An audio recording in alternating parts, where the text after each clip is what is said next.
Ladies and gentlemen, it's 3 o'clock, October 7th, 2020. This is the Carson City Planning Commission regularly scheduled workshop. I'd like to call to order. Please call the roll. Chairperson Borders, Here. Vice Chair Doors, Commissioner Eswine, Commissioner Tingle, Commissioner Perry, Here. Commissioner Preston, Commissioner Wiggins. A quorum's present. All right, thank you very much. The public is invited at this time to comment on and discuss any topic that is relevant to or within the authority of the Planning Commission, including any matter that is not specifically included on the agenda as an action item. Is there anyone that, okay. We'll take public comment at this time. Callers, when you hear the beeps, it is your turn for public comment. Please state your name for the record.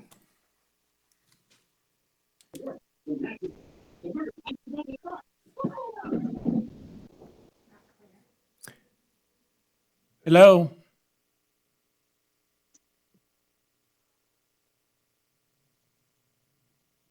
Caller, it is your turn for public comment. Please state your name for the record.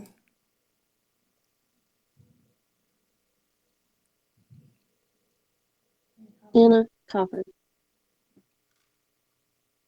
Hello, go ahead. My name is Anna Coffin. All right, do you have public comment at this time?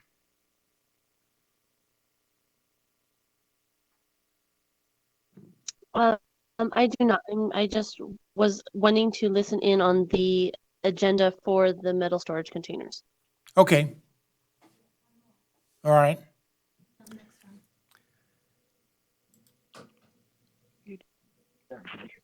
Teresa Fozard, and I wanted to comment after the members talk about the zoning for the storage sheds. Well, we will take your comments now, and then we can discuss them when that item comes up in our workshop. Okay. Well, I wanted to possibly get the code changed to where that they were allowed on a 1/4 acre on up, and only a 20-foot on anything less than an acre, and only one. And then on an acre or more, they could have a 20-foot or a 40-foot, but only one as well. And also, they must be painted, a neutral color that satisfies the city. Okay. And I think that is all of my, well, codes since 2005. And people that have had them prior to the code are grandfathered in, if I'm not mistaken, right? That they were, the code wasn't started in 2005? Well, when we get to that, we'll discuss that. Excuse me. Okay. Okay? Okay. And you're welcome I to stay on, and you're welcome to stay on the line. Okay. I plan to. Thank you. All right. There's modification of the agenda, but there's only one item. Are we going to modify it? All right. Then item D1 is for discussion only regarding possible amendments to the City Council, Carson City Municipal Code, Chapter 18.05, General Provisions, and Title 18, Appendix Development Standards, Division 1, Land Use and Site Design. Lee?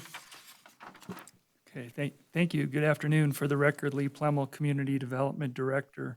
Today on our agenda, we're going to be reviewing Chapter 1805, General Provisions and Development Standards, Division 1. As you recall, this was agendized for you to talk about 1805 last month. We had to continue that, didn't have any discussion on it, but I think this has been a good grouping of these two sections. There is some overlap and on some different things, so I think we'll have some good discussion tonight. Is your mic on? Yes. Okay. I'll go a little closer for you. And I think, we're gonna do it as promised. We'll do this for 2 hours tonight, so you can get home and watch the debate in time tonight. That's been our practice, is doing these for 2 hours. And if we don't get through all of the provisions and need to continue some of this to the next workshop, we'll certainly do that. But we're going to walk through these 2 chapters through each section. It's not terribly long as we have, and take your comments. Some points where I do have some slides and want to make sure we stop and give a little bit of presentation to you is as we get to it, temporary storage containers. That'll be our first stopping point. So I think we'll take that there. Should come up fairly quickly in the conversation. Accessory structure permitted size, we're recommending some modifications to that, which has to do with when you review the special use permits for the size of accessory structures, and could somewhat be related to the storage container issue. And then moving on, within the development standards, a couple of short items for discussion where we want to just do a little checkpoint with you on commercial building materials and colors and the regulations thereof. And then maybe a little bit bigger discussion on guest buildings, and let's say bigger discussion, or at least a continuation of the discussions we've been having regarding guest buildings. But again, the guest buildings are some of those regulations that overlap into 1804 where they're permitted, and the definition and development standards. So now you've reviewed all that, and I think we can with the standards for those, have a good conversation tonight about those. Any questions on any of this before we dive in? Well, actually, one more slide. So just some general background information, and for those watching or listening, all the draft documents are available at carson.org/Title 18. We do want people to look at those. They have the amendments and a summary of amendments of the documents that have been reviewed so far, and we want to hear more public comment on these code sections, so we can forward it to the Planning Commission and Board. And just a reminder of the process on each chapter. We're going through this 4-step process where we bring it to the Planning Commission and the Board of Supervisors as discussion only to get feedback, and then it's going to come back to each chapter is going to come back to the Planning Commission for a final recommendation, or not each chapter, maybe grouped together, and then on to the board for an ordinance. So just a reminder, we're still in the first step of the process, taking comments, making revisions as we go, and so we'll keep updating the documents online as well. And just at this point, and I'll note later, your next workshop will be Wednesday, November 4th, and we'll take up the next chapter in line depending on how far we get tonight. Okay. Question. Yep. So I just want to understand the framework of this. What we're working on is Section 18, or Title 18, as I've heard you call it before, which is the zoning and planning code. Where do development standards exist? Is it within that or outside of it? Our development standards fall within, they're technically listed in the code as a Title 18 appendix. So I think it's Chapter 18.16 within Title 18 that references to the development standards, which are an appendix to Title 18. So I think the simple way to say that is, the development standards are contained within Title 18. I see it now. It's the last one, 1816. Okay, thank you. And so and there's lots of divisions of the development standards. In terms of land use planning, the first 4 or so are of particular use, dealing with land use and site design that we're going to talk about tonight, parking, landscaping, and signs. And that covers a bulk of the zoning aspects of it. Okay, thanks. And I think tonight, I know, Mr. Chair, we haven't discussed how to go through this, but I think like we have, I anticipated that we could go through the sections, see what comments we have, and just when we get to the sections I discussed, if we could just pause and I'll have. Okay, that sounds fine. Yeah, so we'll start with showing the revisions on page 8 of your packet. And I just noticed today that in the creation of the PDFs for this combined file, there were some headers deleted as you go through, but what is consistent is the numbering in the bottom right-hand corner, and the code sections are all good and listed in there. There's just not headings consistently throughout all the individual attached documents, unfortunately. But starting on page 8 is chapter 1805 with the markings, with the mark changes, and we've discussed a lot of this before, starting off with the applicability with no changes there. There's references to parking, trash enclosures, landscaping that are to be deleted because those are referenced in the development standards, and that's where the applicability statement is, and the standards are there. So that gets us, unless there's any questions, that actually brings us to storage containers. So is there any questions or comments on that first page 8 there? On item number 1, shouldn't it be temporary storage containers, or is number 1 for construction containers? In the heading, we took construction out and put in storage. Any comments before we get into storage containers? Oh, I'm sorry. No. Any, on the 3 omitted sections, is there any? Okay. Let me move on to the All right. storage containers. So now, I'll let you go ahead. on page 9 of your documents is the section in 1805-025. This is where I should also say, again, reminder, we're going through it in the order that it's in the code now and discussing it. We're going to have a discussion with the DA's office as to how to properly combine these and rearrange things so it makes sense. Right now, as we talk about storage containers, we're going to reference this, which has some of the procedural requirements in there, but then on page 47 is where the standards come in related to the use of metal storage containers. So let's go ahead and talk about both of those. Actually, it starts on page 45, personal storage and metal storage containers.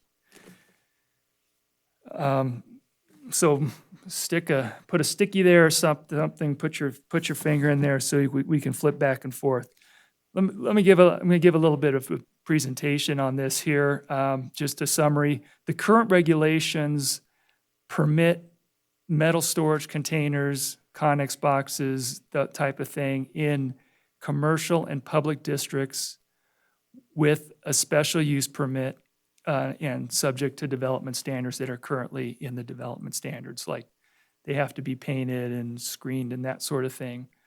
The bullet that's not up there, as I mentioned last month, or last week actually, they are permitted for up to 90 days in commercial districts with administrative approval, but if they're going to be used longer than 90 days, they require a special use permit in commercial zoning districts and public zoning districts.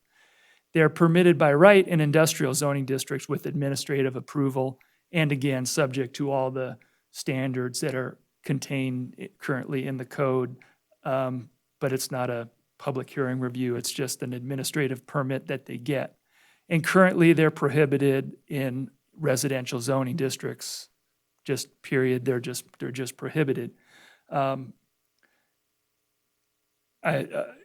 can see the photos there. That's actually, I'm kind of leading into the discussion there. Those photos of storage containers, because we actually have 2 storage containers and a shed in the middle that is permitted by right for you to have, or your neighbor to have in the backyard, which is kind of leading to the discussion I'm going to have a little bit about whether permitting these in residential districts. I mean, you can't have a metal storage container, but you could have a building similarly shaped and not well maintained, subject to all the other requirements now, which I think is part of the argument. And I should say I've spoken with Teresa Forzard, Teresa, who is on the phone and had comments, and so we've had some comments, and we deal with this on code enforcement. So I just wanted to note that. So, as written and proposed, and for your discussion today, Basically, we're not proposing much in the way of changes in terms of when they're permitted on commercial and industrial districts, except that we're recommending that 5-year review, instead of those coming to the Planning Commission on every special use permit approved, they're reviewed administratively. You can see that verbiage in there. And then for your proposal, permitted in residential districts subject to new standards and requirements, similar to what Ms. Fozard was recommending. And I should say, one thing up front, if nothing else, there's that last bullet there, up to 30 days, permitted for up to 30 days for moving and construction, et cetera. And that's kind of just, these things are becoming a little bit different, going back to this and the far right there, kind of that pod, you see those in driveways occasionally. Technically, those are prohibited. We've administratively given people a few weeks under circumstances when they're moving to use those. We don't get on them right away. We give people some time to do what they need to do if they're moving. But it's not in the code. Technically, those are prohibited. So if nothing else, I think that should be in the code to expressly allow those while people are moving or while there's construction going on. But to the use of them as storage containers, as I mentioned, I think the argument for it is that you can have a similar size structure in building now if it just can't be a metal storage container, quote unquote, by definition. So the proposal would be to allow them, subject to all the setback height and size limitation of detached structures, which includes how much, the total area that you can take up for detached accessory structures. Require they must be painted and maintained. I'm suggesting a minimum lot size of 15,000 square feet, which is about a third of an acre, a little more than that. And a maximum, and then in terms of the size limit, on parcels less than 1 acre, a maximum size of 200 square feet, and on 1 acre or larger, 400 square feet. Just to stop on that for a bit, 200 square feet, actually, you can build a storage shed garage up to 200 square feet without a building permit even. They're still subject to the height and setback requirements, but storage structures less than 200 square feet are exempt. Also, in terms of metal storage, of the cargo storage containers, they're typically 40 feet or 20 feet, so those would be, you can find the 20-footers that are on 200 square feet or less if you were doing that on a parcel less than 1 acre. Going on with the standards, be no more than 1 per acre, no conversion to living area, no storage on top of the container. That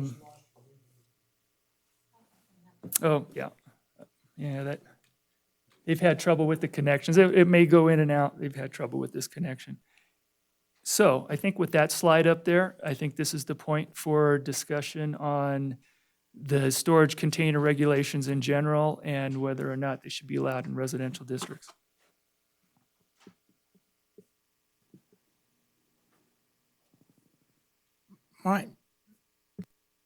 There's some syntax in here that I think we need to clarify, and that's, we're calling this temporary storage containers.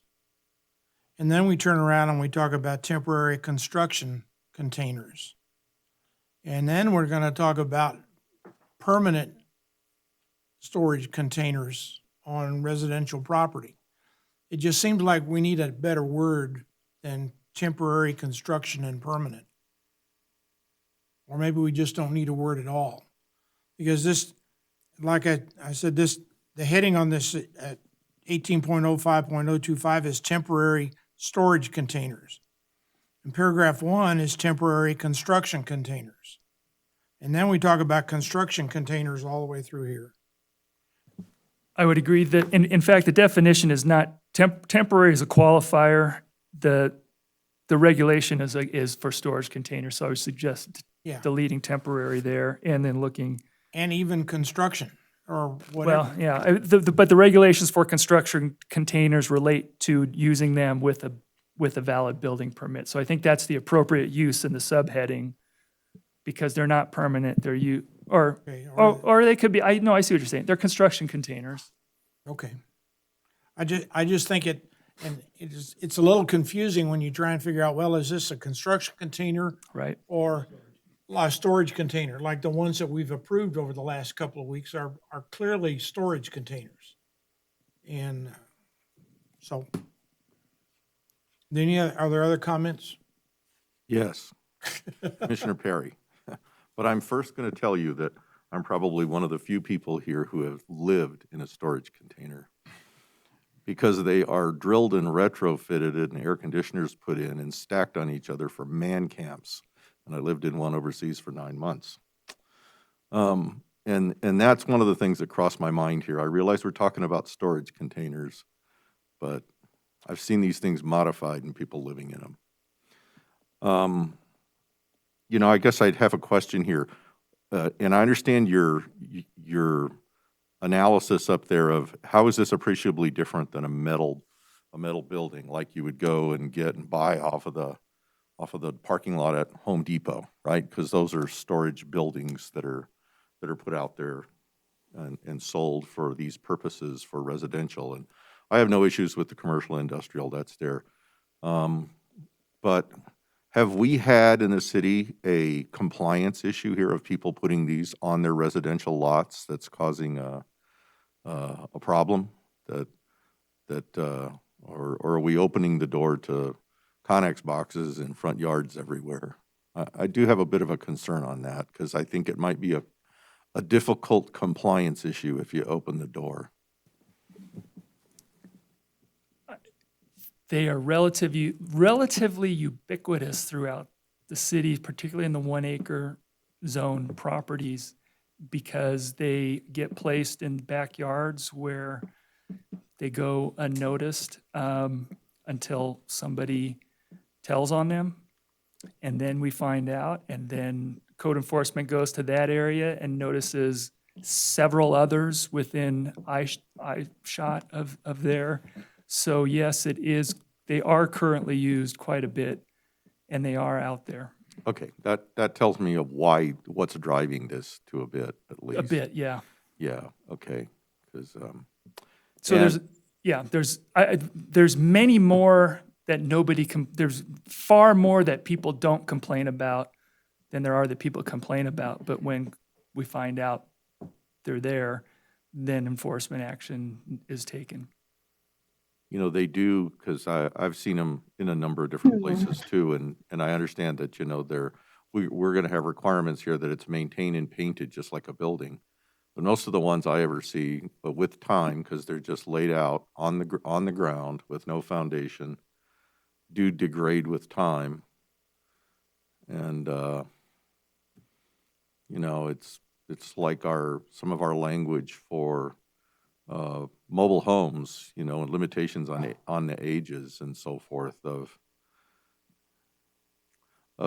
are these really going to be maintained, and is somebody going to actually go out and look and see, oh, it's painted, or hey, we've got one out here and it's falling apart and the wind has blown it over, and because they're not structurally sound for a long time like a house is. They're not really built to a building code. Just comments. I understand where you're coming from. I guess I visualize this. I would not like my neighbor to put one of these in their yard. Let me get it down to that of, I don't want to see my whole neighborhood with Connex boxes in the yard for people to store stuff. I think that's going to make people angry. Commissioner Perry, if I could make a comment, this is Commissioner Tingle. Sure. I live behind the North Carson Walmart, and the lots here are definitely less than 15,000 square feet. And there is a house on Table Rock that has had a metal storage container for, I want to say 15 years. And nothing's said, nothing's done, and I'm pretty sure it doesn't meet setback requirements, etc. And I'm wondering if if this is all going to be turned over to code enforcement to enforce this. I believe there are 2 people currently on the code enforcement team, which when you're talking about 55,000 people here in town, I think 2 people to do code enforcement is probably not practical. So I think, and Terry Preston is calling me because she's been trying to access the meeting and hasn't been able to get in. So I'm going to put you on mute.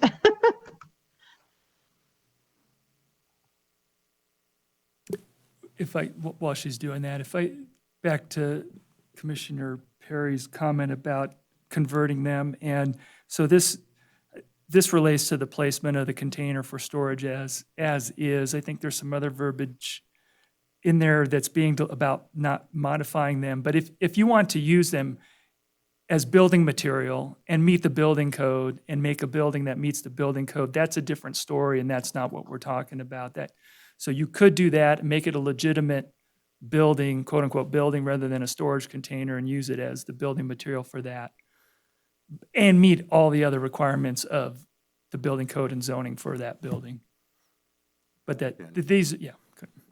I'm just saying, I'm just saying that it wouldn't surprise me if there aren't people in this town living in Connex boxes that are not It's not happened. legal. Yeah, code enforcement has And visited that- them. And by opening the door to this, are we going to overwhelm those code enforcement people to, or maybe the door's already open and we're trying to plug it. I don't know. No, I don't think changing the code to allow it would overwhelm us.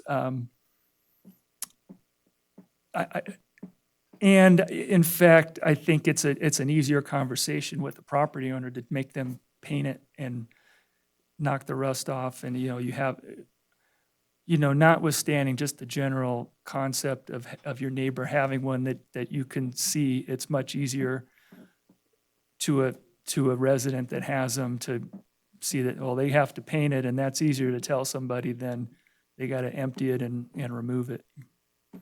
Could you go back to your slide of the 3 pictures? So which one of those 3 would you like in your neighbor's yard? I mean, I can live with the middle one. I'm not sure that the Connex box just makes it look like an industrial area. And, and something that's not recommended and for discussion, something we've talked about is, what if, could you require panel? Could you require it? Because the use, as it currently is, you can't even put the Connex box there, the metal storage container, and then modify the exterior to hide it, because you just can't have it, period. Mm-hmm. But to what you're saying is, and potentially that's a standard that you add, is to put siding on it that is consistent with site-built structure. We could figure out exactly how to say that.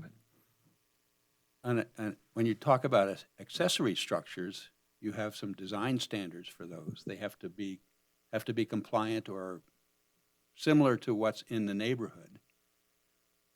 It would seem to me that if you're going to use these as permanent structures within a residential district, that it should have the same design standards as any other accessory structure.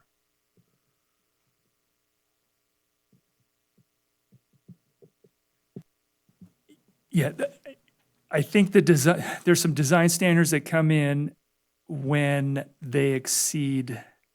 I'm not sure there's design standards because I'm not sure there's design standards. We certainly condition them when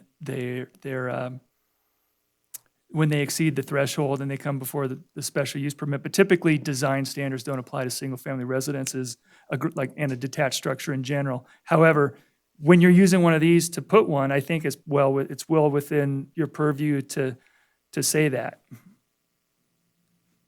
And maybe that's it sounds like, yeah, it is the visual seems to be the key element. I don't think there's a safety. They're stacked on top. They're not going to collapse on people. There's not a safety building code issue necessarily with them. There's a placement and visibility. I think they should meet the setbacks just like any other structure. And I think we could craft something that would require some paneling, some siding on them. I think I could probably find a picture of one that exists that somebody trying to hide one that way. Well, the middle one there, the shed that's built, is designed and built for that purpose, right? And many of those are, constructed on site. Connex boxes are designed and built for ocean freight and on the backs of trucks. And to get it on and off, you got to have a semi to bring it up and a forklift to pick it up and place it. There's no foundation set on it like there is on the middle one there, because the middle one had to have some kind of foundation put, whether it's just concrete blocks or something like that. And I mean, I know they're more common. They're you can buy those things used for a couple $1,000. They're relatively inexpensive there, and they lock up nicely and they are watertight. I'm sure that's why people like to use them. But I'm just going to go back to, I would not want to see my neighbor put one of those in their backyard where I had to look at it.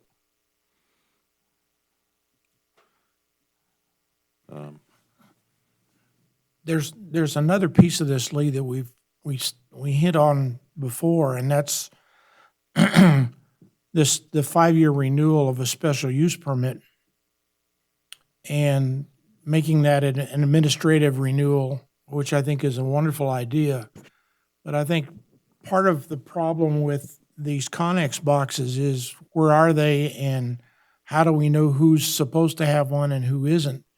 Which goes back to what I was saying last week when we met. If there is a registration process, when you initially place this thing either in a commercial or wherever it's put, then on the corner there's a maybe it's a 1 foot square and it says Carson City and it's got a number on it. Then at least when you do a renewal, you know which box you're looking at. And we also know if there's one out there that doesn't have a number on it, that it doesn't belong. And, that is a way to try and eliminate some of the people that are putting things out there that they shouldn't. And it also gives us a reference point for when we inspect it 5 years from now to make sure that it still complies. Because they're going to come to us and say, I want to renew permit number 243. And this Connex box is located here and it's still here and we can go out and look at it, or your staff can go out and look at it and say, yeah, it's wonderful, and press on. Whereas if like Commissioner Tingle says, the guy down the street's got his in the driveway and there's no number on it, then code enforcement has a place to start. I think it's awkward for them to knock on the door and say, do you have a special use permit for that? Oh, sure I do. Well, okay, thank you. Because that's all he's going to be able to do. But if there's no number on it, if it's not registered, then it's at least there's a way for us to try and keep track of where they are. So We do have a permit system in place for the commercial and industrial ones now. It's not written in there as proposed for residential, but that would be easy to add in to require the permit for it. Well, and it just identifies all those that aren't permitted, and they're all. And Mr. Perry's right. And the callers are right. They're all over town. If you drive around and look at them, you can find them. I would add to that in terms of again a storage shed of 200 square feet or less doesn't require a permit. I would say the same. I could as easily say the same comment applies to not knowing about them with storage sheds of up to 200 square feet that they get placed without our knowledge, many times not compliant with the setbacks, and then until they're caught later and sometimes months and years after the fact, somebody complains and they're not in the right location. So a 20-foot Connex box is what, 8-foot diameter, and so it's 160 square feet, less than 200.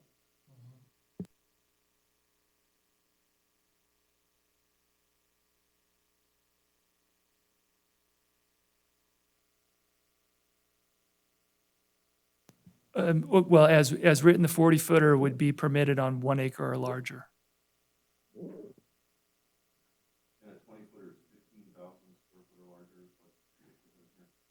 Yes.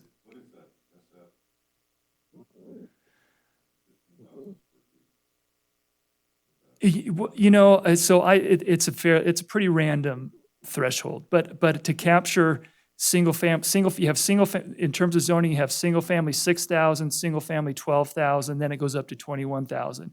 In single family 12,000, I don't want to be, you have to have, if you allow 12,000, then so I want it to generally be prohibited in that district, but there may be parcels that are larger than that where it would be allowed. So really about a third of an acre lot. Third, yeah.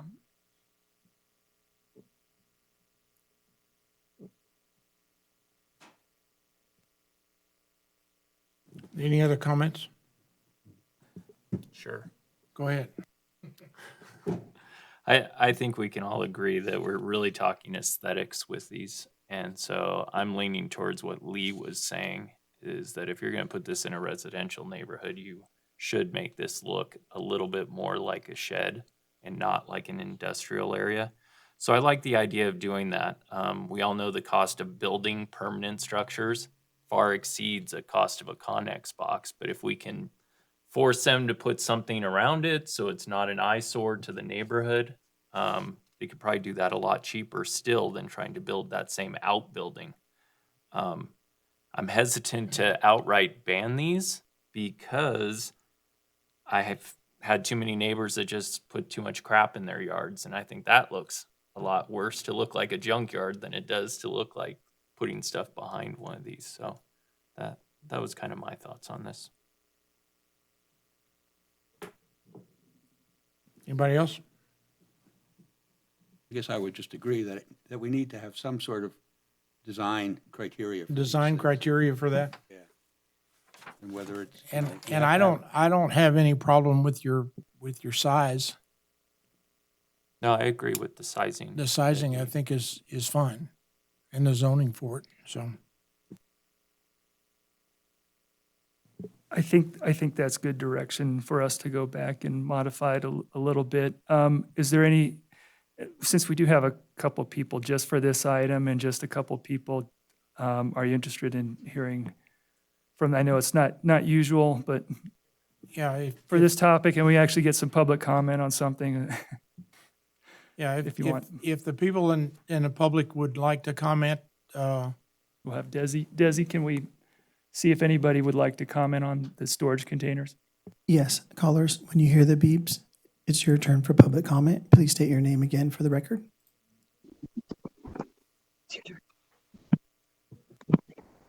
Can I postpone for just a second? sure. Next. Teresa Fozard, can you hear me? Okay, Teresa, go ahead. Yeah, I really liked the numbered idea, if these are allowed. I thought that was great. And one thing that I thought was really unfair, that they're only addressed when there's a complaint. And I understand it would take a lot of staffing to go around and inventory, but I think it's real unfair for this to be only addressed on complaint. I think it's just singling out people. Okay, And there was a man speaking that was saying, that they could blow away. I mean, these things go across the ocean. You have awnings and sear sheds that are the very thin sheds that collapse in a big snowstorm. So, and they even blow away in our very impressive winds that we get here. So these things aren't going to blow away. They're very sturdy. I mean, I just wanted to share some of that. all right, thank you. And I thought that the numbered idea was a great idea. Thank you. Thank you. Is our other caller back yet? Yes. I just wanted to add a few more things. In regards to the safeness of them, they're also a lot harder for especially people out here. Most of us are on a quarter acre. Our whole neighborhood has been targeted with them and have all received a citation lately. Who we've had them for a couple years now and have never had an issue. None of our neighbors complain about them. Our yards are all well maintained. We keep our storage containers all kept up. Um, you know, there's people around here who keep like their weed eater and all their yard stuff and all their fertilizers and stuff like that all out there. My little kids cannot get into that shed. So, it keeps the hazards away from wildlife and other neighborhood kids of accidentally getting into your shed to get hurt. Um, I have no issues with possibly, maintaining it to match the house or putting some siding up as well. The only other thing I kind of want to touch base is like I said, there's a huge handful of us, and we are only on a quarter acre right here in our neighborhood. And there's a lot of us who have them, and not one of us are upset with each other for having them. And we've even asked the neighbors around who don't have them, and none of them complain because kind of like what was stated before is that there is no trash laying around our yards. We're not just piling it up. I drive around town and see people living in their motorhomes. It's the same kind of a concept as when those occasions rise, can we just cite those on an individual basis instead of targeting somebody who's trying to maintain their property? Okay, thank you. Can we have the caller identify herself, please? I'm sorry, could you identify yourself again, please? Anna Coffrin. I'm sorry, say it again slowly. Anna Coffrin. Thank you. You're welcome. Okay, well, Lee, I think you got some input, some things we can work on then and some things we can look at. I got one vote for my numbers. Okay, let's proceed. Okay, picking back. Excuse me, Mr. Chair, we might have one more caller. I'm sorry. There might be one more caller. Oh, on I'm this. sorry. Go ahead. Please identify yourself.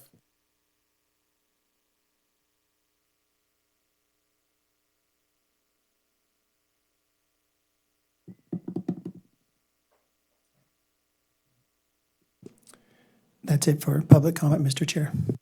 All right, thank you. Okay, Lee. Okay, I think we're back, if we go back to page 9 of the packet, starting with 1805-030. Again, this was part of that previous section where things were spread out between 025 and 030, and whether they talked about storage containers or manufactured homes and other things.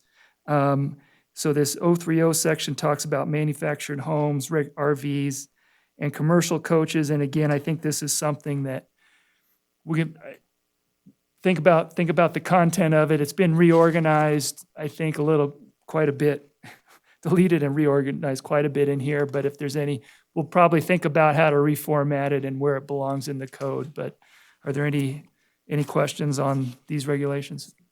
I have a question. On paragraph D2, an application for a manufactured home in a single-family zoning district must be submitted to the planning division and approved prior to the application for a building permit being submitted. Why not just say in conjunction with the building permit? Why does it have to be approved prior to?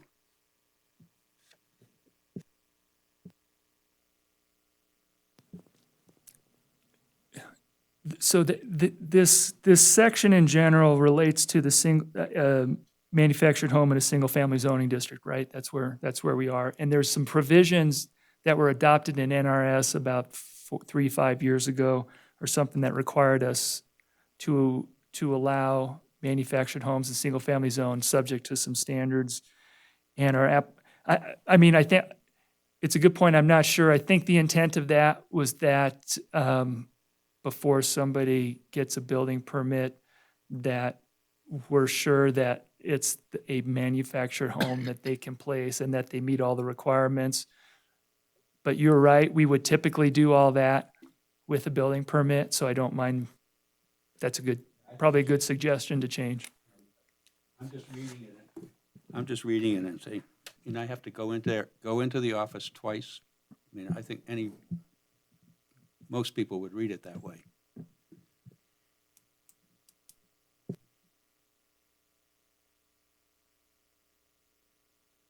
Lee, right down below that, and I think it's scratched out because it's somewhere else, but when we talk about in paragraph number 2, recreational vehicles may be used for temporary living and sleeping quarters, and the strikeout is parking lots are not considered recreational vehicle parks.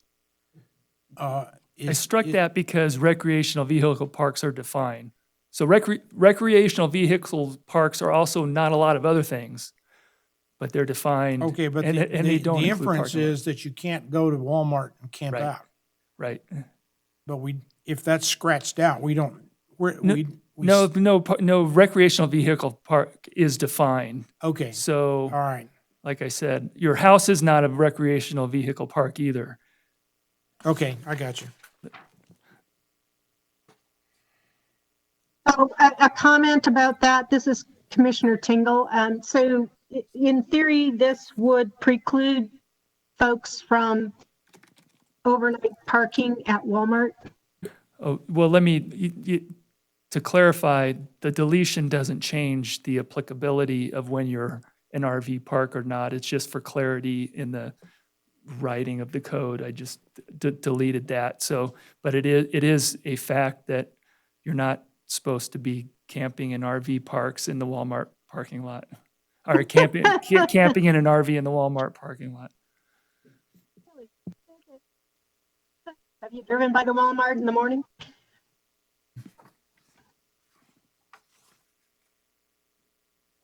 Lee, just for clarification, what section, or what might be permitted under Title 10 or Title 13?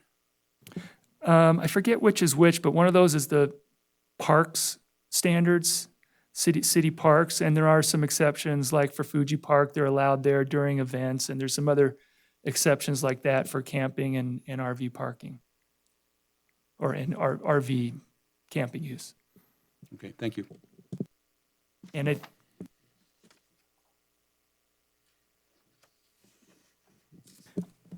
that was also pointed out, though, I'll look at that reference in a little more detail and maybe be more specific rather than just referring to the titles.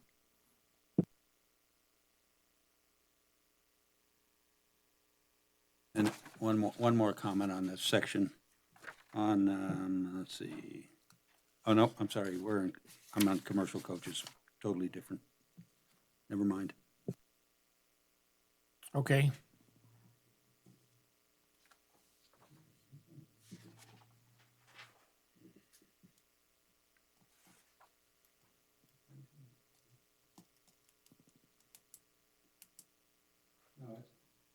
No, I'm right. On paragraph 3, on page 11. We're still in the same section, right? Yeah. Paragraph 3B is a temporary office. I'm assuming that because that temporary means less than a year or up to a year.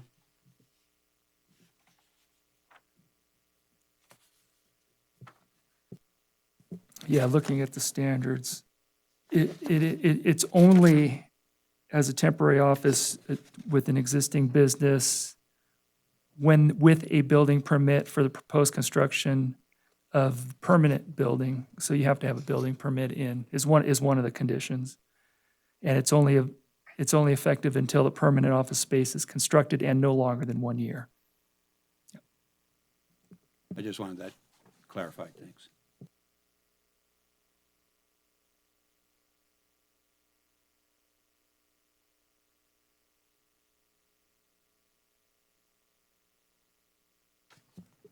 We move on. Sure. The next 05035 is watchman's quarters. Page 12. 1805035 watchman's quarters. They're permitted in various commercial districts. It's actually utilized. We have permits for these in various areas. We're suggesting a couple things just for ease of management. There shall be no payment of rent on the occupancy of the quarters. We actually don't, that's a hard one to catch anyway, and we really actually don't care the arrangement that a property owner has with the tenants there of watchman's quarters, so I would suggest deleting that. And then this annual review, again, we have the permits, and when there's issues with them, we have the ability under all enforcement authority of the code to address issues, so we just administratively don't think they need to come back to us every 2 years to request it again, since they have a unit often built on the property. Any questions on that?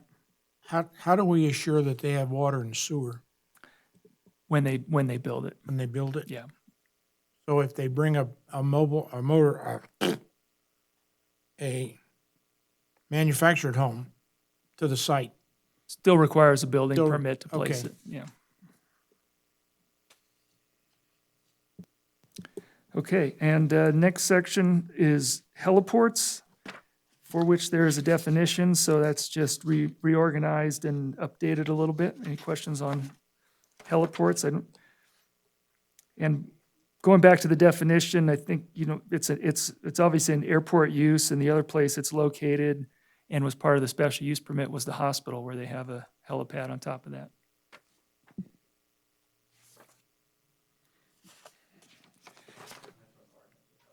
And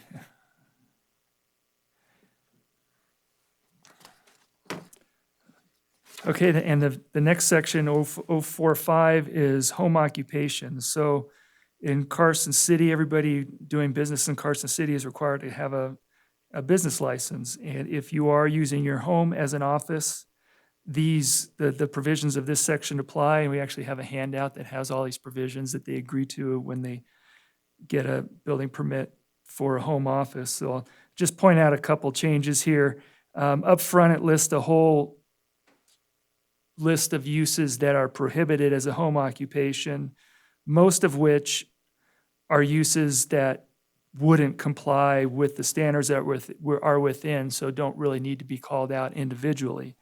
The exception are a couple of uses added at the end, which are food processing and packaging, which there are exceptions to that in NRS, but that's called out specifically, and then vehicle repair, that you can't work on other people's vehicles from your home. But the other uses are uses that if you're using your home as an office and meeting all these other requirements are fine. So that's the purpose of the modifications proposed on this section.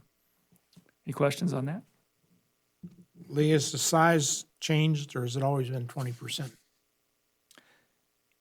That 20%, well, you're talking about 20% of the Item 3, storage, size limits, no more than 20%. occupying no more than 20%. That's what it currently says. Okay, That's just a technical correction in accordance with the DA's ordinance writing handbook. So, Mr. Chair, this is Commissioner Tingle. go ahead. By way of clarification, when you're talking about automobile repair, so if you have someone who isn't necessarily repairing another owner's vehicle, but they have purchased a vehicle that needs repair in order to resell, how does that work? That's permitted generally. There are some, I think it's under DMV regulations, but there's provisions in some portion of either the municipal code or NRS when somebody is doing that and reaches a certain threshold of the number of cars they are doing, it becomes a commercial DMV thing where they can't do it from their house. But generally speaking, if somebody's flipping cars, buying one, fixing it up, and selling it, there's nothing against that. But if I'd have to do some more research, but there's a limit to that, I believe. Like, one Or- car per year, Well, one yeah, car every, that's what it is. I don't think it's a limit on the number at any. It's a limit on how many you sell in a given period of time. I recall, and it has to do with a DMV license, and which would then you wouldn't be able to do it from your house. I can find out more about that a that. neighbor if you had a neighbor who like does that a lot, then probably not code enforcement, but DMV would be the better. You can, code enforcement would help with that. Our code enforcement would go see what the situation is and turning over to DMV if needed. For clarification. Thank you.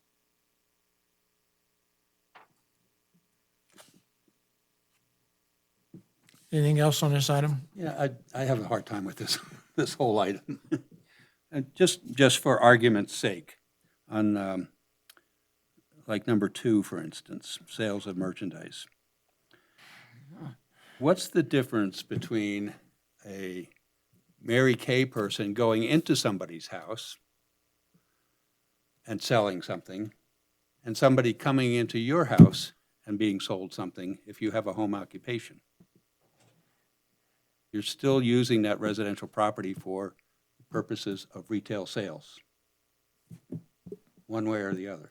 You know, it's either I go to your house or you come to my house.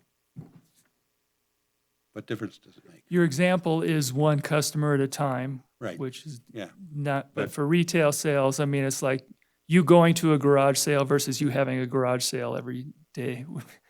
So you wouldn't want a whole, right, you wouldn't want to have that. Garage sales are limited to a couple times a year, Right, but- probably because of that reason, but on an individual appointment basis, right, service people come to your house, the insurance Yeah. agent comes to your house. So why not, why do we have that in there? Because you know, I do income taxes once a year, and I have 5 clients. None of them ever come all at the same time. They come, one guy comes this night and another guy comes this night. Are you going, that's, I mean, technically, that would be illegal for me to operate that business that way. From the way you read this.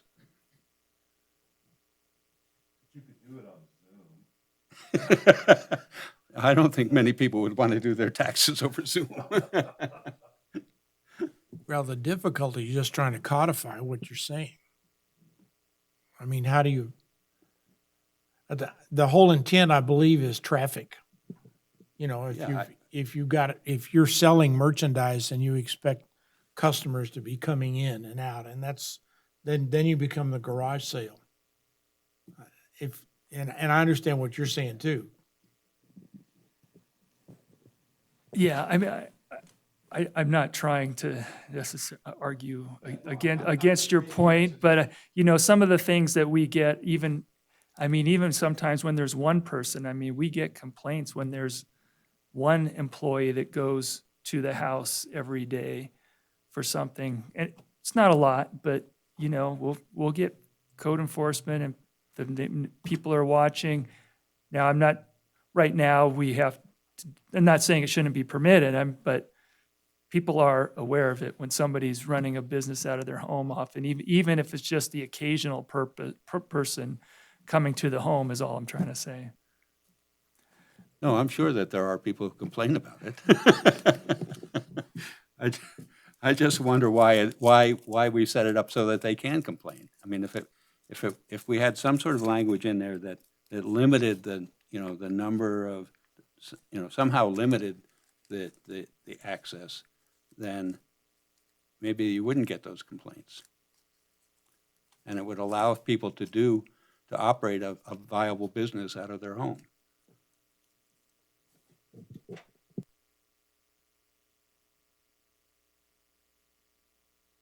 And I think the same goes with that number 4 too. You know, just to absolutely say that you can't have anybody other than a member of the resident family and that resides on the premises.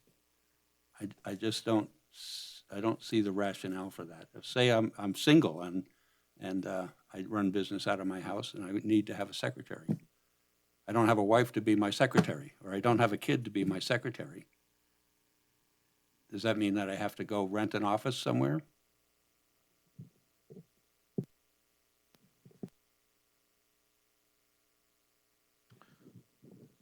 Mr. Chairman, if I could comment, I think Commissioner Eswein's got a good point there, because as we are seeing in our society, more and more people doing business this way. I mean, you don't go to a key lock store anymore. There's a guy in a van.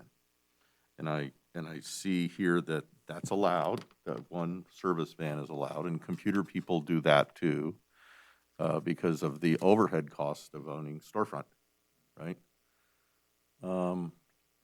Maybe this one deserves a little bit of thought process and all to see what should be and what shouldn't be, because people do run businesses. I mean, I know there are ladies sewing masks at their house and selling them in front of the grocery store on the weekend. Is that a home occupation? I guess it probably is, right? I guess, they can do that and all. I don't think we want to be too restrictive on that. And then daycare. And I know what that comes later, but that's a home occupation too, is it not? Well, that would be its own special use permit, so It is, that's its okay. own use, yeah. But it is at a home. I mean, It can be, yes. It can be at a home for up to what, 5 or, yeah, Something like that. something yeah. like that. So, Some limited number of children, yeah.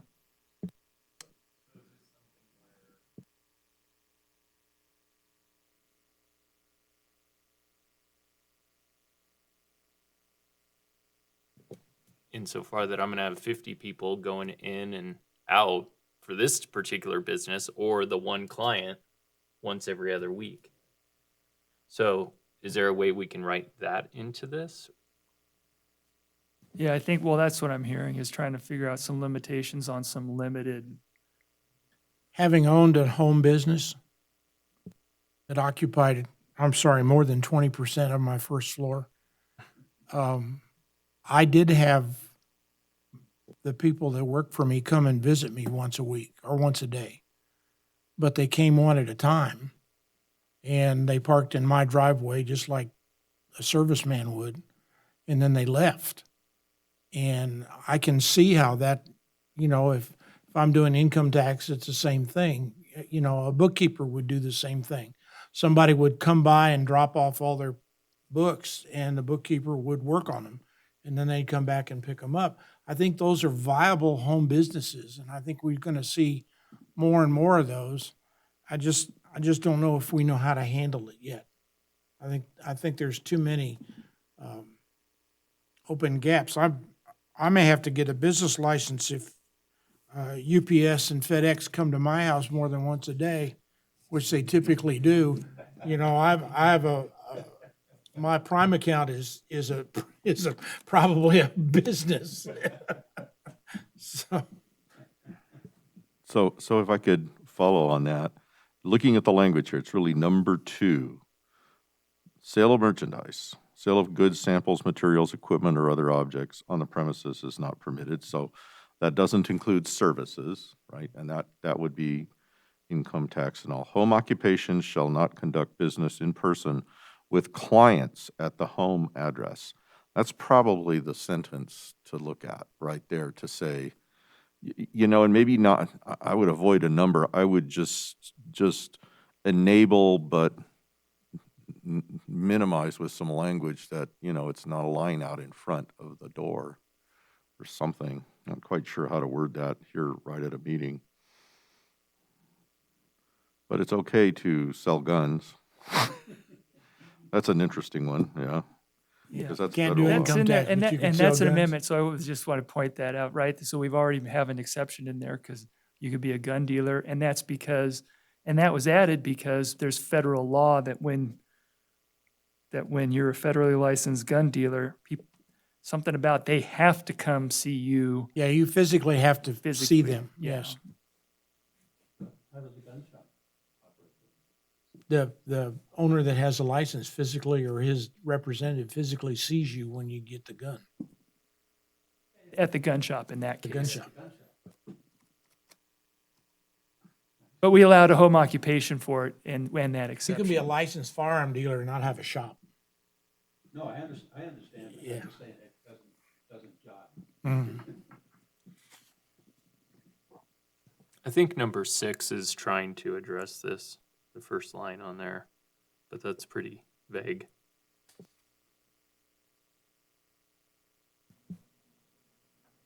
Right.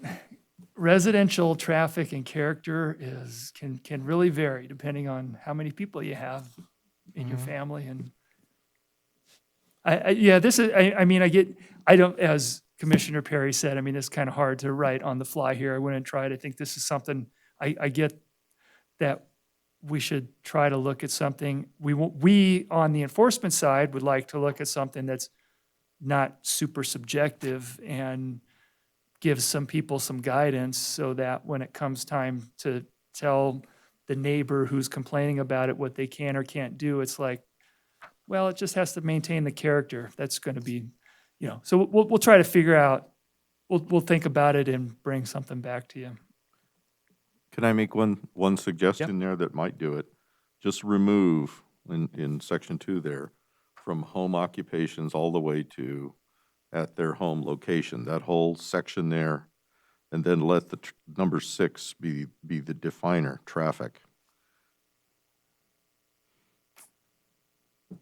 It still says that you can't sell goods, samples, materials, equipment, or other objects, but if you remove that, I don't know, just a thought. Rather than writing It something, also you could needs to just say you subtract could it. have an employee, I think, there too.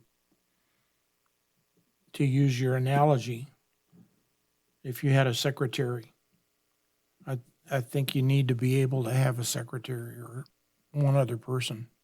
Maybe it's just one, but I mean, I think we need to.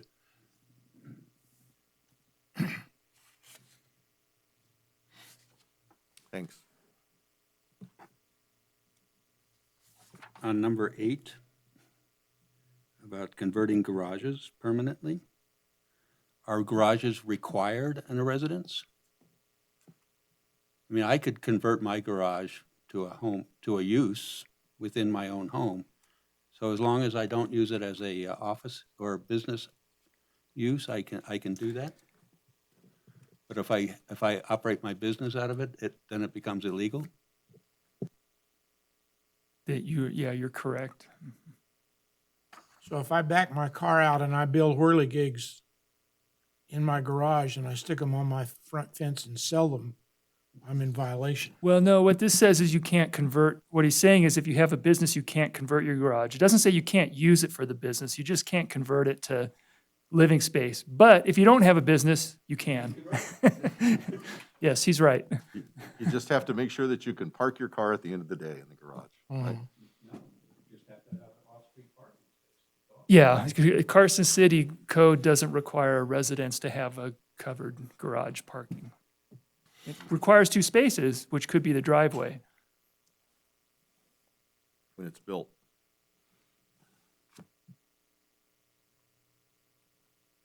Okay. And So- I'd ask about, you mentioned the 20% too. Is there, so that's another one that's not only, I don't know if it's 20% the right number, but kind of then defining, well, how much of it are you using? I mean, we could typically, if we had to ask somebody, it's like your office, you can pick a room and measure the room, but when you So if do you have other, a home office, you've already measured it because you're using it for income tax. sure, if you have a home office, but you're making whirligigs, well, how much of the garage goes to that versus your car and your other? If you're still claiming it on your income tax, it still has a number.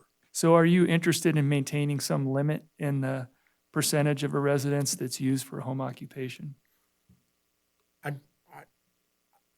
forget who using mentioned that. 20%.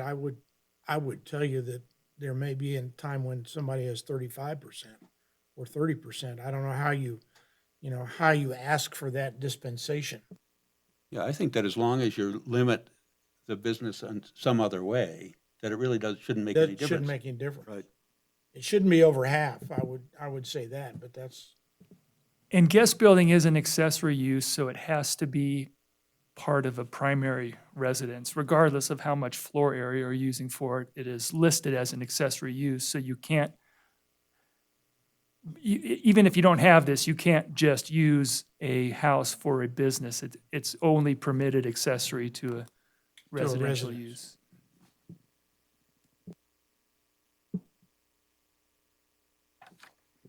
And then on number 10,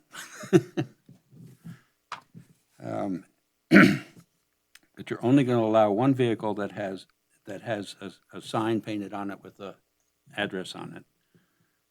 What if you and one of your kids have a contracting business and you've got multiple vans, and does that mean that you can only park one of the vans on site? I think that's covered in number 13.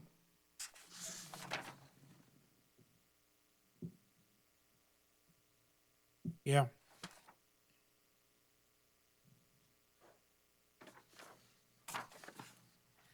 Cool. Maybe it's, yeah, it may be, maybe it says, yeah, the name, telephone, purpose of the home occupation may be advertised on a vehicle which is operated by the resident or residents. So we don't allow them to put a sign up on their front? No. No. No, but when we get to Division 4, some number of months from now, that's the sign code, we will go to a, what's the term? No, what's the, it's not, content. No content-based, a residence will be permitted, it's 2 square feet or what, real, for whatever that is, sign, period, and they can put whatever they want on it. But Well, we're not I- talking about that now, and I wouldn't, Well, Well- if, I was limited to 2 square feet, so I had a sign about this big that had Yeah. the company name on it. So, I think that's not unreasonable, but that's, like you said, it's not here. It's not in this section, so. we will deal with signs when we get to that point. I guess I shouldn't say we're not dealing with sign, because there are references to sign in this portion of Title 18, so, but we will certainly deal with signs including on residential properties at that time. All right, well, Lee, I think this one's headed for a rework. Are there any other comments?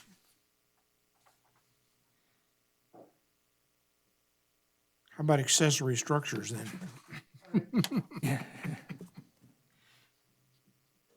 All right, moving on to accessory structures. And in line there, you note that we're on page 14, 050, accessory farm structures is deleted. And again, you see the note in there.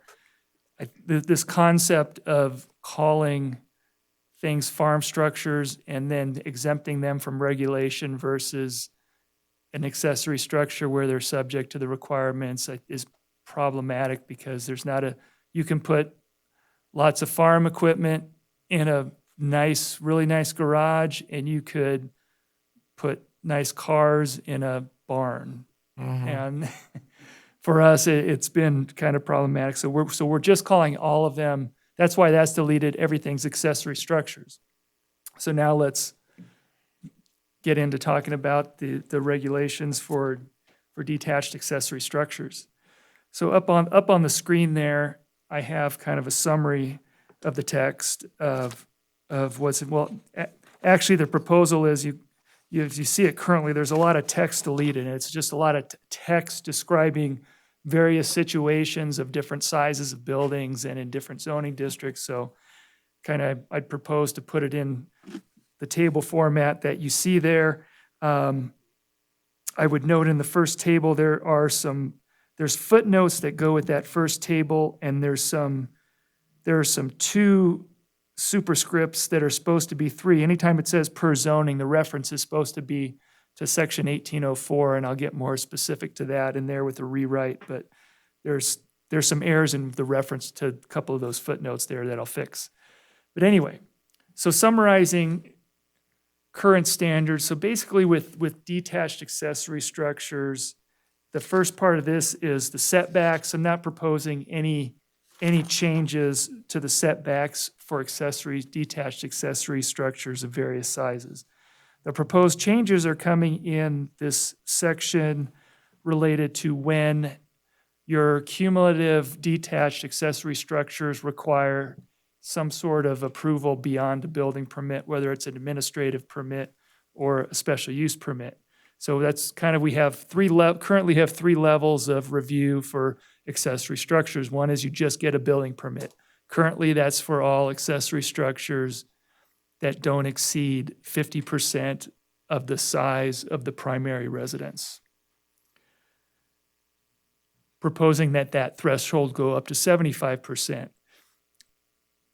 Currently, those in that range right now, those are administrative permits. You don't see those. They come through, they routinely get approved. Sometimes there's some neighbor discussion about those, but they've generally gone through pretty smoothly. The next level up currently is that anything over 75% is a special use permit. Those come to you quite frequently. The suggestion is that 75% threshold go up to 100%. If you think about, I think you've got one on the next agenda coming up for the Planning Commission. You've had a number of them. It seems like you have one or two on every agenda. And they're typically in that range of 75 to 100%. Sometimes they are over 100%, and then that gets and our suggestion is that those ones that are over 75% would be the new threshold for requiring a special use permit and coming to the Planning Commission. And to go back to, so again, up to 75% would be by permitted by right.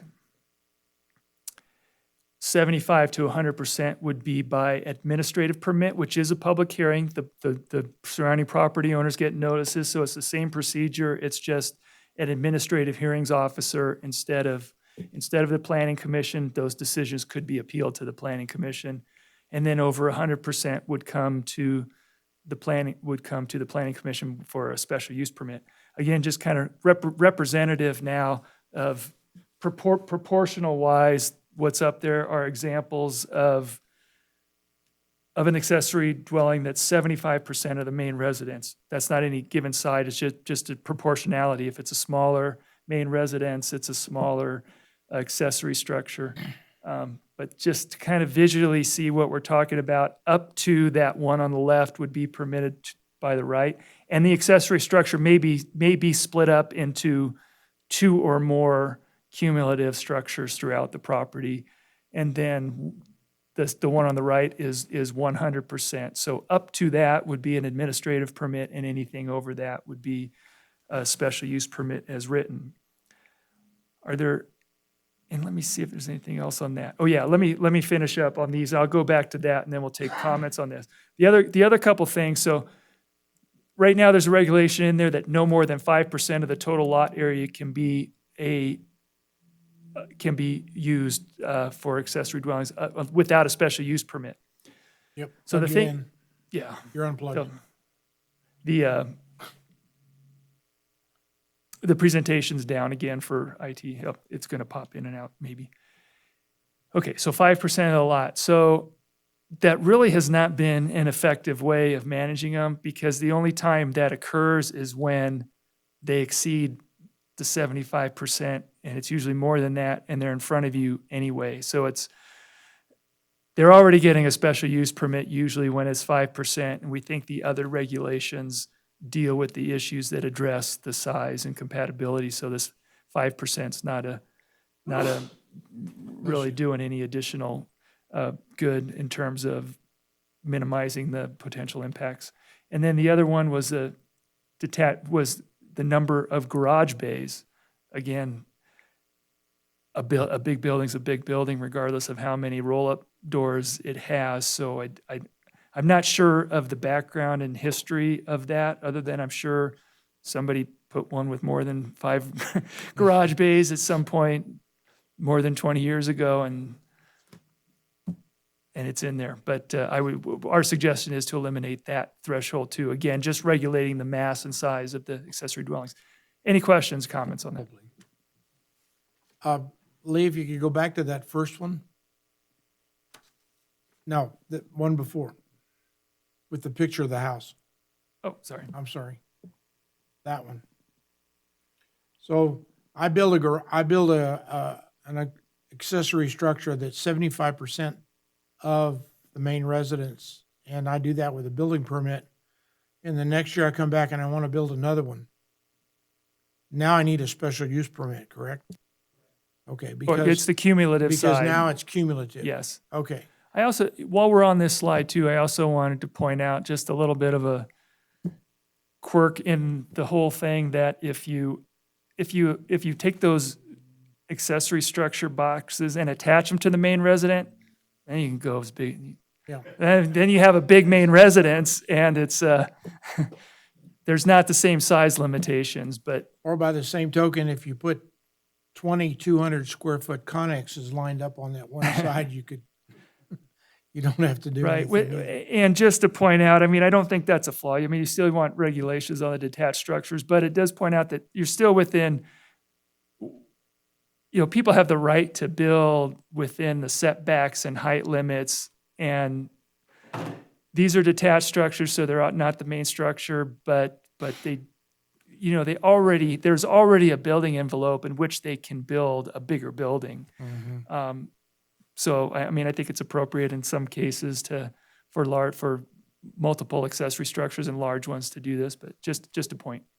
So just for clarification, right now, we don't have any lot coverage requirements. Correct. So as long as you're building within the setbacks, you could cover the entire area. Entire buildable within setbacks, yes. Okay. With a special use permit.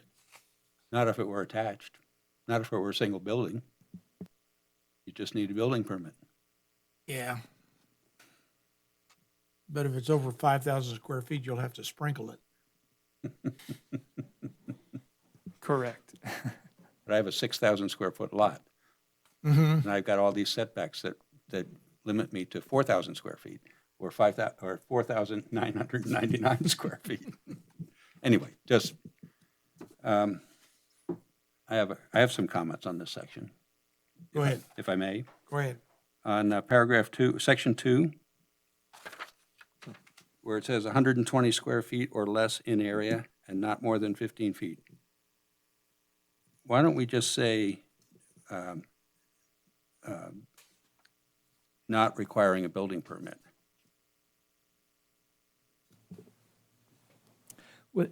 You'd increase it to 200 square feet. Is what you're saying is to increase 120 square Yeah. feet to 200 square feet.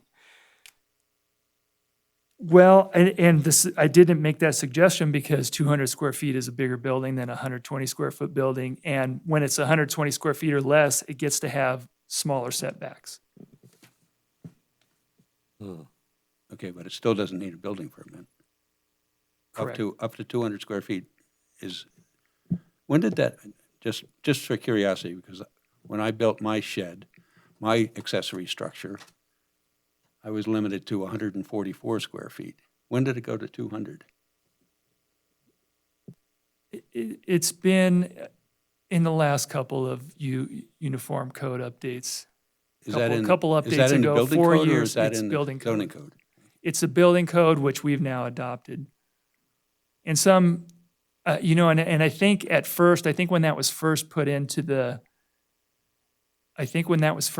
uniform building code, the international code at 200 feet, we kept it an amendment to 120, but we've now adopted the 200 square feet in Carson City.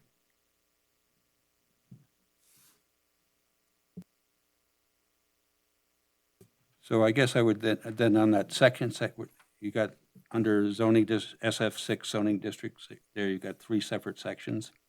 That second one, more than 120 square feet and not more than 400 square feet. Again, why not just say that that those buildings of between 200 square feet and 400 square feet? Well, think about it in Because terms of, Because, I mean, you've got, so more than 100, okay, now I get it. So now more than 120 square feet, you have to have the 5-foot setback. Okay, I got it.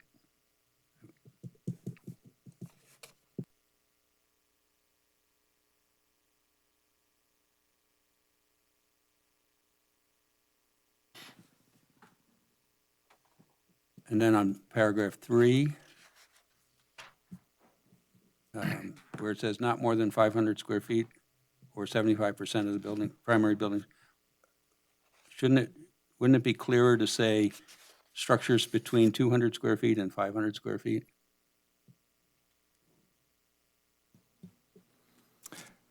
Oh, right, because it's a building permit. So I forgot to mention that 500, you brought that up. So one of the other proposals, and this is in addition, that minimum 500 square feet. So that would be the instance where somebody has, it doesn't happen very often, but a 500 square foot house. As I'm proposing it, anybody would be permitted to have 500 square feet in accessory structures regardless of the size of their main unit. 500 square feet is a 20 by 25 garage that you can fit a pickup truck in, just to give you an idea what that is. So the suggestion is in those zoning districts of a half acre or smaller, that everybody's permitted without additional discretionary review to have up to 500 square feet, and in the 1 acre or larger zoning, regardless of primary size, you're permitted to have 1,000 square feet without additional discretionary review. I forgot to add that before. I think that's a good. But I know building, it doesn't, if it's less than 200 square feet, does not require a building permit. Right. Maybe a footnote on that or something I can add. Yeah. Okay.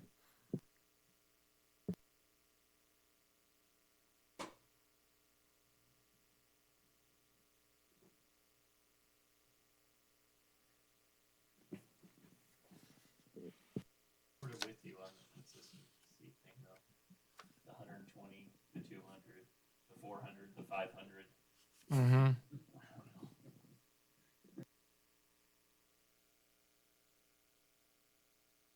I just say, I didn't recommend changing that to the 200 because it does relate to the size of structure that's permitted to be a little bit closer.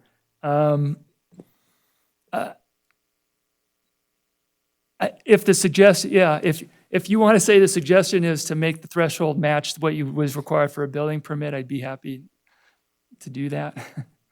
I mean, I don't know. I'm just thinking it'd be nice if I was.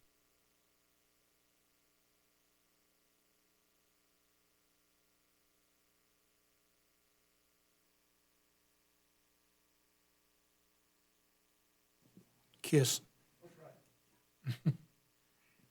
So typically, Lee, in Carson City, are the setbacks also utility easements? yes. Most subdivision properties in particular have at minimum 5-foot easement all the way around. Right, so technically, you shouldn't be putting anything within that easement. Even if it's even if it's a 3-foot setback, you're still in there illegally. Right? Yeah, and if it requires a building permit, so when the city reviews it, if it requires a building permit,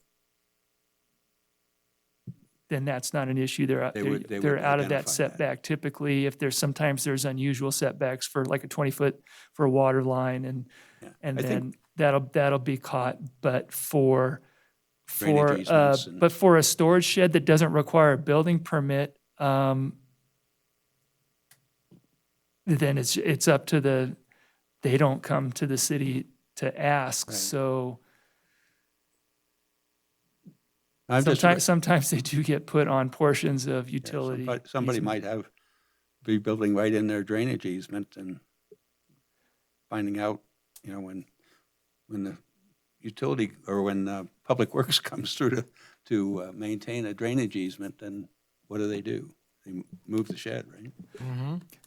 So on the other hand, it's not a really big problem because there's not like every side yard on the subdivision has a 5-foot utility easement, but it is very rare that there's there's a ever utility any in it. utilities there Yeah. and ever the need for a utility company to get in there. I just remember when I built my shed, I kept it below the amount for the building permit because I didn't want to get a building permit. But I then read that I could put the roof overhangs could extend into the setback as long as it was maintained at least a 3-foot separation from the property line. Just somehow maybe we could make that all clearer, because you don't, it's very confusing for somebody who wants to just build something. You know, where can they do it, and when do they need a permit, when don't they need a permit? I think we're going to get into that eaves and projections, and that's probably another one in addition to cleaning it up. Could be placed a little, described better, added or, combined with other things to describe better, like you're saying, where you can place the building and then what projections, what the exceptions are. Okay, Commissioner Tingle, do you have anything to add? No, I do not. Okay, Thank you, though. all right, Lee, we're down to 30 minutes. Talk faster. Those were I think we've covered that. Those were the big discussion points, probably. Got one more, but I think we can get through the rest of this chapter certainly and move on a little bit. The next now I'm on page 16, moving past accessory structures. There's a section, accessory use, being deleted there, which has a definition. And what is stated there is just put into the definition. Uses within a structure, that just reorganized a little bit, restated. It states that all uses, except as otherwise provided in Title 18, all uses must be conducted within a structure within, and then to specify what we're talking about is within all office, commercial, and industrial zoning districts. And then the next section is manufactured home installation within a single-family district, which those standards were put into the section regarding manufactured homes. So all the manufactured home standards were in one place. So we've already discussed those. And then private wind energy conversion systems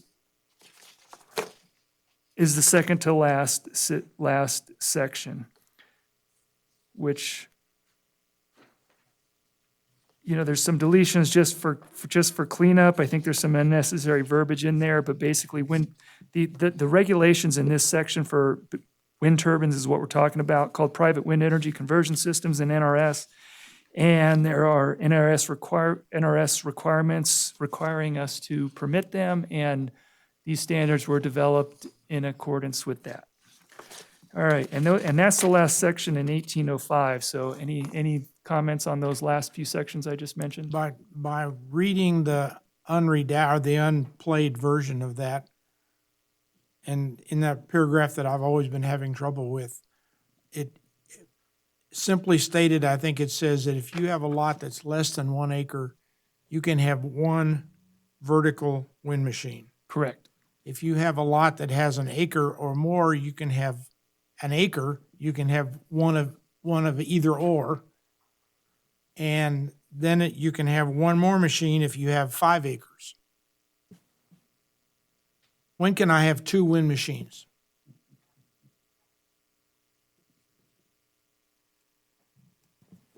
Which section is that? Is that on page 18? It's on page 18, B? B, yes.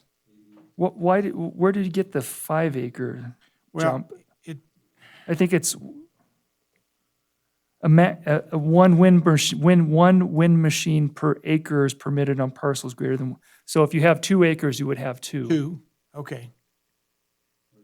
And other than that, your interpretation was right on. Okay, What if you have 1.5 acres? you get 1 You only get 1? Yep. Okay. of either kind.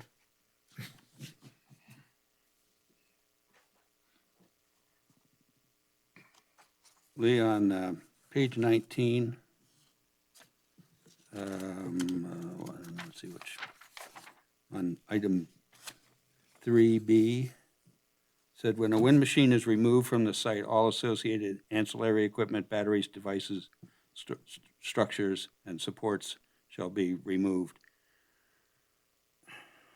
I don't see the reason for having to remove a structure that might house your battery system and your electrical components. Suppose you're going to then replace the solar or the wind energy system with the solar system. You still have all of those other pieces of equipment there. So there needs, I could add something, except as otherwise compliant with codes. I think, the purpose is you're not, well, that wind machine didn't work very well, which has happened. So you just take the wind machine off and leave the tower up is the idea. I think taking the tower down is appropriate, but not the other pieces of it, the ancillary equipment. You could put an exception for structures that otherwise comply and meet setbacks and height restrictions. So, Mr. Chairman, I have one comment on that. Again, on page 19, number 3B, the last sentence, which again relates to wind machines. Or the wind machine is no longer connected to the public utility electricity distribution system, which is one of the requirements for when it has to be removed. But there are people who live off-grid and are not connected to the electrical system in the first place. In Carson County? It's perfectly legal to not connect Yeah, up to I the guess you're electrical right. system. Yeah. And we may see that more and more. So I think I would just remove that sentence. Yeah.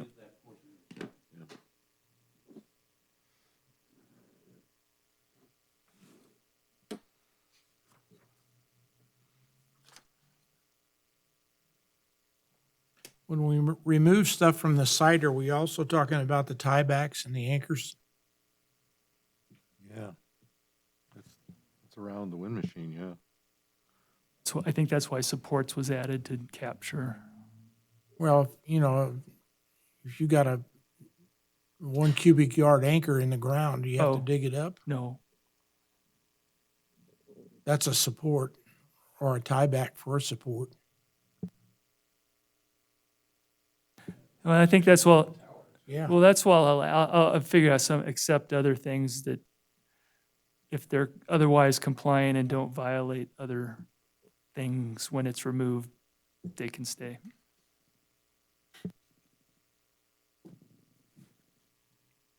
Mr. Perry, you got another one? That was my only comment on this section. I'm glad that it's being addressed.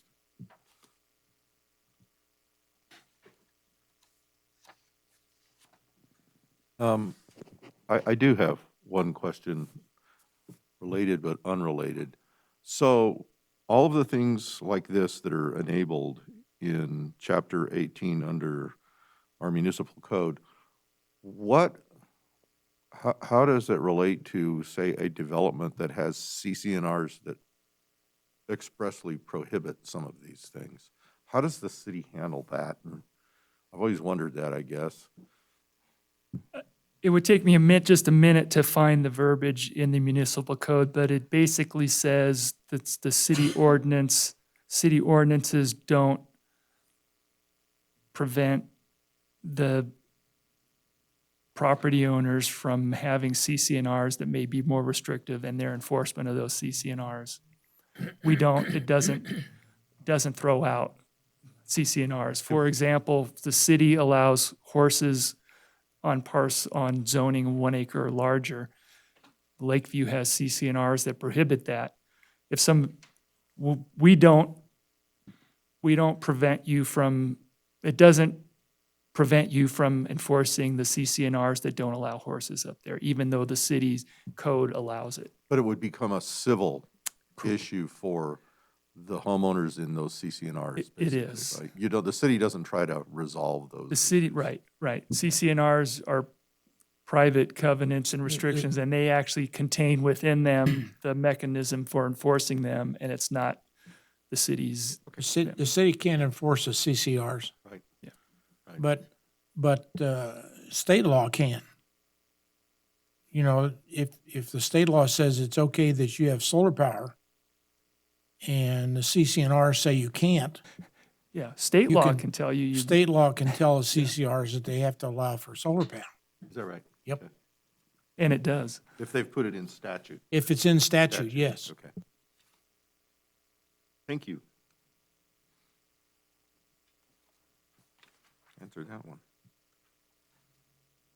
Okay, Lee, where to? All right, we have 20 minutes left before your promised release time of 5 o'clock, so I think we can just move in and get through as much of the development standards as we can. We probably aren't going to finish a discussion on guest buildings today. I don't think, but, all right, so Division 1 of the development standards is land use and site design. The marked section begins on page 31 of your packet.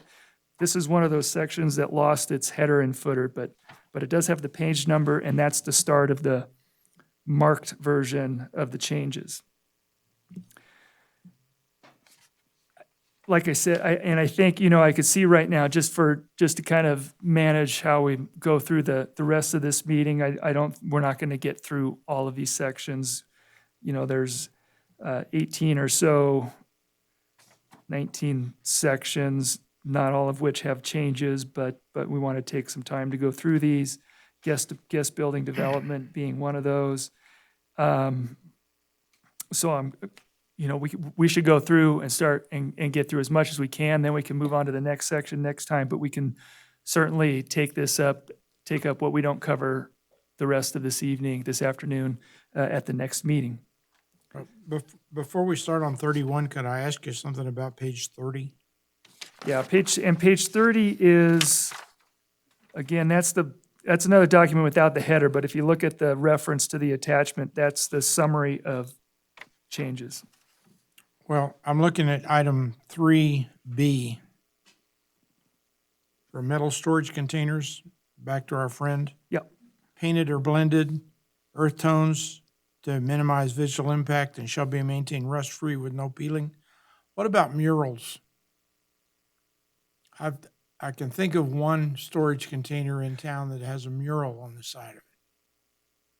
These standards relate to a residential district. Okay, then that's fine. In that particular reference, it Yeah. references. Okay, well, you answered my question then. Okay, proceed. Okay.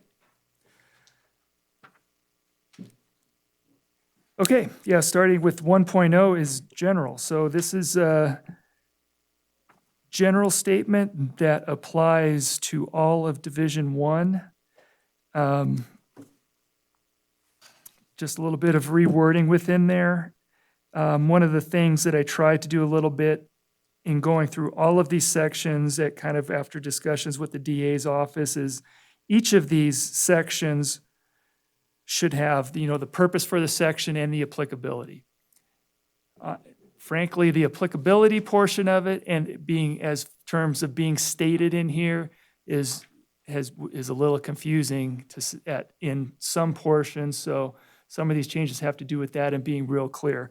So and it's being clear that the first section, the purpose relates to all of the standards. It applies to all property within the city. There's some substandards within here that apply only to non-residential. There's some that apply to all property, including single-family residential, and so that's stated individually in each section. Any questions on that? Moving on to section 1.1 is architectural design. Again, added an applicability statement for that section. There's a couple points in here. So this starts to get into actual design standards that we use on a daily basis in reviewing building permits for commercial, industrial, and multifamily residential buildings. Even as just building permits come in, these standards apply to those. So it's the design standards. These are really the design standards for Carson City when you see commercial buildings along our highway corridors. We use it for screening and equipment and all of those things like that. So kind of, if I could just hit a couple of points before I'll kind of open it up. There's a couple things where we'd just like to have a little bit of discussion with you on. The first being that up there on the screen related to building materials. There's this statement in there talking about quality building materials. Again, we're talking about primarily commercial and industrial buildings. That building materials and finishes shall be selected for architectural harmony and enhancement of the architectural theme, as well as aesthetic quality, durability, and ease of maintenance. Material finishes and colors shall be varied where appropriate to provide architectural interest. The number of building materials generally shall be limited to 3, and these materials shall not stop abruptly at corners, but continue to side or back elevations, so kind of wraparound design. And then I've highlighted smooth-faced block or fabricated metal wall panels are not allowed as a predominant building material. I highlighted that last part because we just want to have a discussion if this is kind of a continued thing that we should be hard and fast that we shall not use these types of materials. I think in practice, we've actually had some decent buildings come in with metal that are metal buildings. In industrial... What was the rationale to begin with?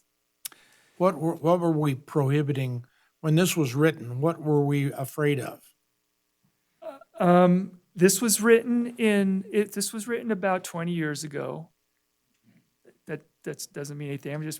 So we've been using it in practice. I mean, I think when these standards were adopted, they were more advanced, more stringent. I don't know, stringent's the right word. More stringent in design than the standards we had before that. So I think it was an attempt to raise the level of quality of commercial development in Carson City.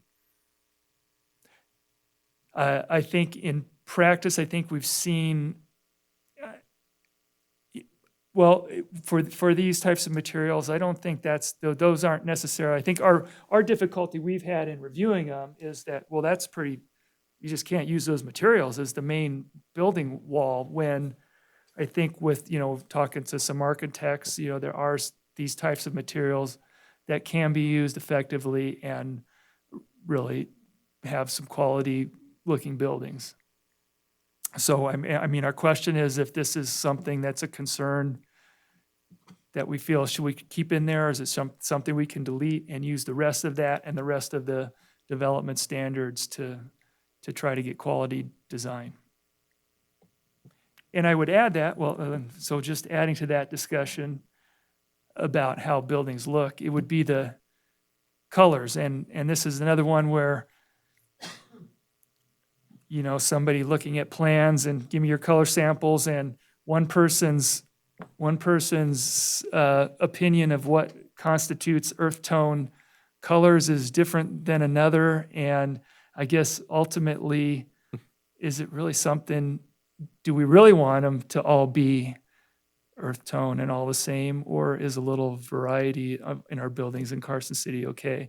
I think I pointed out in the staff report, what we have today, these have been the regulations in the last 20 years, and buildings built in the last 20 years are built under these regulations, but you have a lot of other buildings that aren't. And to your question, what are we trying to prevent from happening? And I'm not sure. I guess 20 years ago, what did we think we were going to have if we allowed that? Were we going to have 10 buildings and CMU block walls everywhere? Or, there's some things you can do with metal and brick now that are really attractive that 20 years ago you couldn't do. So, but I understand the concern of why it was written in there. I just wanted to know what if anybody knew what the reason was. And I guess we don't.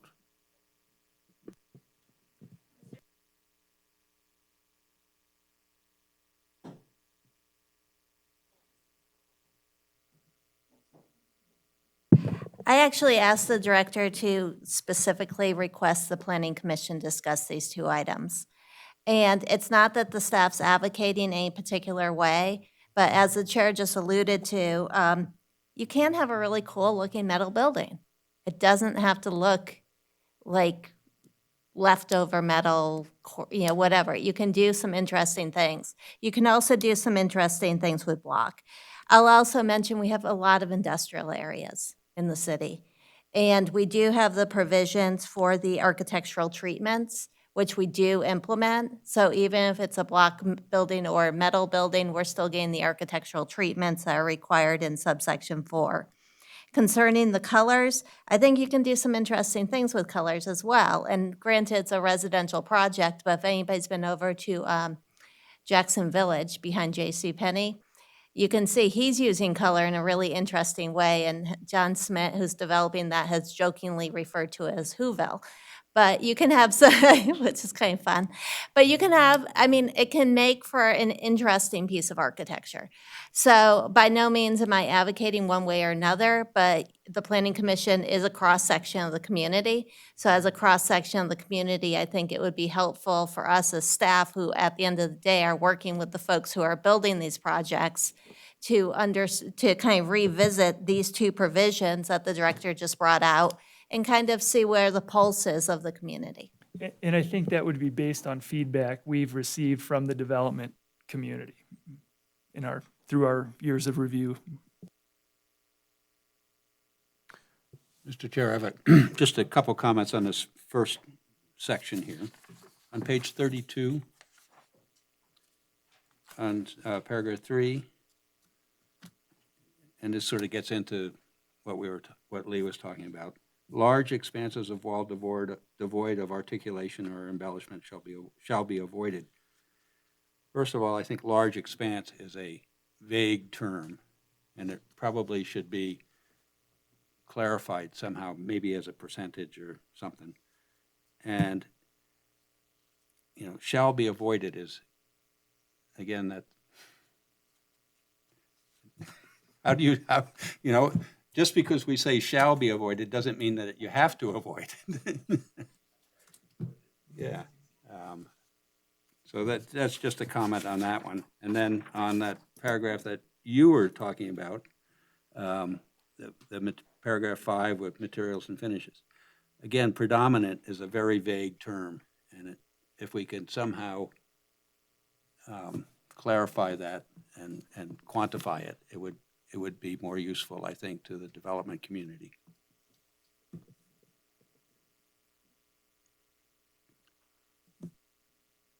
Mr. Perry, Thank looked like you. you wanted to say something.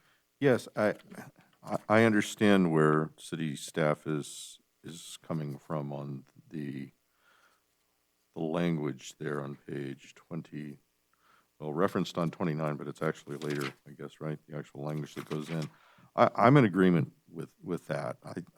I can understand 20 years ago when we were building cinder block buildings, but now you have actually a number of companies like Butler Housing and so forth that are Butler building materials that make metal buildings that look very well, and they're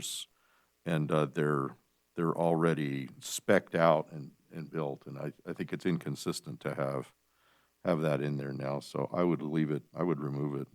I'm in agreement with them and allow for city staff to look at the architectural design of it and determine that. I think it's too prescriptive at this point. Well, it's full of subjective words, and then you have to decide who the couth police are that decide what that really means. Right. And, right now it's the staff, but I think that's probably the best place to leave it. Yep. Instead of trying to write something that says, a large expanse is 85% or more of, then we start getting into measuring stuff. Yeah, I'm just pointing it out that it's hard for the person who's making a proposal to understand exactly what that means, because that could vary with, who's reviewing the project on the staff. And Lee and Hope aren't going to be here, and Heather, you're not going to be here forever, So somebody could come in next 2 years from now and make a proposal that either you guys would approve or you would turn down, but it would get approved by somebody else. I just think that it's you know, to the extent that you can remove the subjectiveness of the decision, the best it is for everybody. And I have a bunch more comments on this whole section, but I think we're running out of time.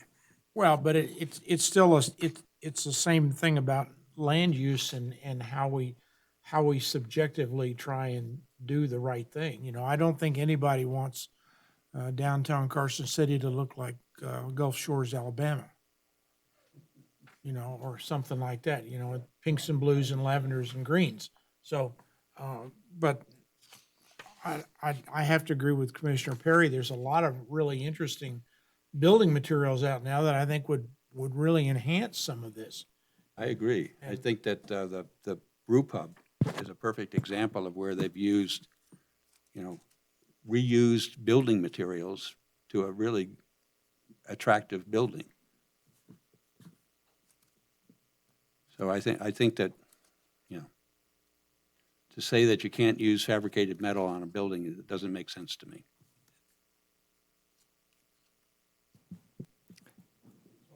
It sounds like you have at least a consensus to take that sentence out of there.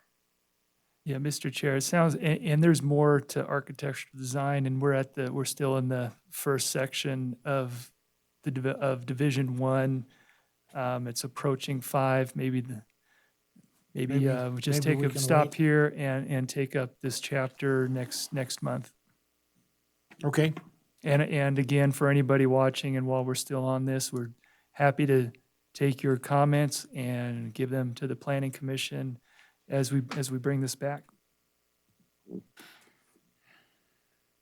And I will finish my last slide. Any other further? Yeah, again, this is for both the Planning Commission and the public. The next workshop on Title 18, we will certainly take up Division 1 here. Maybe we'll do the same thing and see if we can get to another chapter if we don't use all the time, and we'll put it on the agenda that way if we can get to that. But it's Monday, November 2nd. It's going to be, the Sierra Room's going to be under construction through most of the rest of October and into December. So we'll be next door in the Community Center Theater on November 2nd for Title 18 workshop, and go to carson.org/Title 18 to view all the documents that we're discussing. What are we doing on November 2nd? Oh, sorry. I'll delete it. You know what it is, that it was changed to Monday, November 2nd. I'll make sure it's on your calendars, right? There's another board meeting that was rescheduled over the top of our workshop meeting, so we had to reschedule it. I think the November 2nd date has already been forwarded to you, but that modification, but I'll make sure. Okay. It is Monday, November 2nd for the Planning Commission. All right. For sure. The public is invited at this time to comment on and discuss any topic that is relevant to or within the authority of the Planning Commission, including any matter which is not specifically included on the agenda as an action item. Is there any other comment from the public? Ann, if you're still with us, it's your turn for final public comment. I have no further comment. Thank you. There's no more public comment, Mr. Chair. Thank you very much. Is there any comments from Commissioner Tingle or any of the other commissioners before we adjourn? You're muted. I unmuted myself. There you go. Now, I was just going to wish you all a good night and stay safe, stay healthy. All right. Amen to that. Is there any further comments? We're adjourned.